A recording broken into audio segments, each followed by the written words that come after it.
నా పేరు పరిగి వేణుగోపాలరావు. ఈరోజు మనము గణపతిపల్లిలో ఉన్నాము. పరిగి మండలంలో గణపతిపల్లిలో ఉన్నాము. ఈరోజు నరేంద్ర మోడీ గారు 11 సంవత్సరాల నుంచి చేస్తున్న పథకాలు కానీ, మీకు ఇస్తున్న పథకాలు కానీ, సేవా కార్యక్రమాలు కానీ, అభివృద్ధి గురించి మీకు చెప్పడానికి ఇక్కడికి వచ్చినాము. మనము చిన్నగా చెప్పుకోవాలంటే మీకు ప్రతి నెల ప్రతి కుటుంబంలో ఒక వ్యక్తికి 5 కేజీల బియ్యం వస్తూ ఉందా? అది మోడీ గారు. ఆ రకంగా దేశంలో 80 కోట్ల మందికి ప్రధానమంత్రి గారి గరీబ్ కళ్యాణ్ అన్న యోజన కింద బియ్యం మీకు అందుతా ఉందన్నమాట. అదే రకంగా చూస్తే ఒక 50 కోట్ల మందికి ఆయుష్మాన్ భారత్ కింద ప్రతి కుటుంబంలో 5 లక్షల రూపాయలు బీమా పథకం కూడా ఉందన్నమాట. ఎవరన్నా అప్లై చేయలేదంటే అప్లై కూడా చేయొచ్చు. అదే రకంగా ఒక 50 కోట్ల మందికి భారతదేశంలో జనధన్ పథకం కింద బ్యాంక్ అకౌంట్లు కూడా ఓపెన్ చేశారనమాట. 2014 వరకు భారతదేశ జనాభాలో 50% మందికి బ్యాంక్ అకౌంట్ ఉండలేదు. ఇప్పుడు బ్యాంక్ అకౌంట్లు ఓపెన్ చేశారనమాట.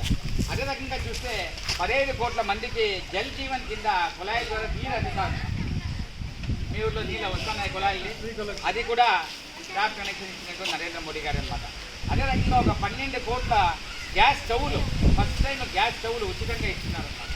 కట్టపొయ్యిలో వంట చేసుకుంటే మన స్త్రీమూర్తులకు ఇబ్బంది అవుతుంది అని గ్యాస్ స్టవ్లు కూడా ఇచ్చినారనమాట. అదే రకంగా మొత్తం దేశం పైకి 4 కోట్ల ఇళ్ళు కూడా ఇచ్చినారనమాట. ప్రధానమంత్రి ఆవాస్ యోజన అనే పథకం కింద 4 కోట్ల మందికి ఇళ్ళు కూడా ఇచ్చినారనమాట. మీ గ్రామంలో ఎవరికైనా ఇళ్ళు వచ్చినాయా? ఇళ్ళు వచ్చినాయా? వచ్చినాయి. ఈ రకంగా గ్రామీణ పల్లెలకు రోడ్లు కానీ, ఆ ఇంట్లో వాళ్ళకి అవసరమైన టాయిలెట్ కానీ, వాళ్ళకి గ్యాస్ స్టవ్ కానీ, అదే రకంగా ఐటీ బ్యాంక్ అకౌంట్ కానీ, చెత్త సేకరణకి డబ్బులు కానీ, ఆ గ్రామానికి అవసరమైతే శ్మశాన వాటిక కానీ, అదే రకంగా గ్రామంలో స్కూళ్లకు మరమ్మతులకు కానీ నరేంద్ర మోడీ గారి ప్రభుత్వము డబ్బులు ఇస్తానన్నమాట.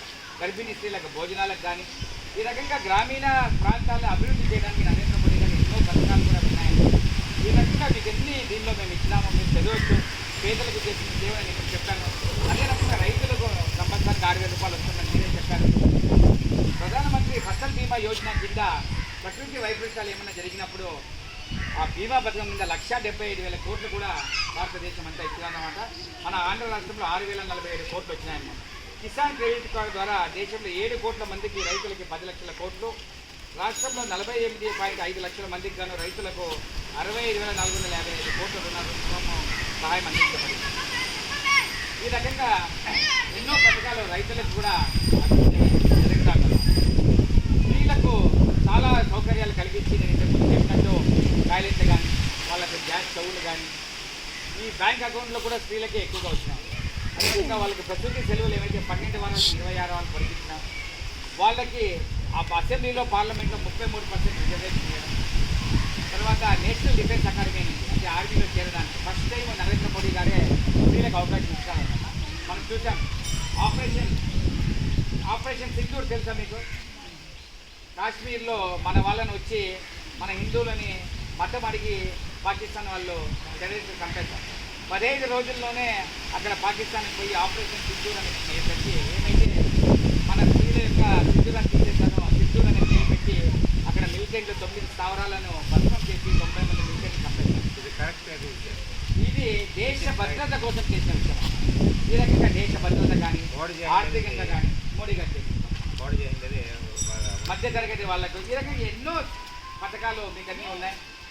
అందరికీ అందుబాటులో ఆరోగ్యము, యూనివర్సిటీలు పెట్టడము, తర్వాత వ్యాపారాలు సరళీకృతం చేయడము, భారతదేశం ప్రపంచంలో నంబర్ 1 కావాలనము, మౌలిక సదుపాయాలు, హైవేలు 2014 వరకు 75,000 కిలోమీటర్లు ఉంటే గడిచిన 10 సంవత్సరంలో 45,000 కిలోమీటర్లు అంటే 60% అర్ధానికి పైగా హైవేలు వేస్తాం.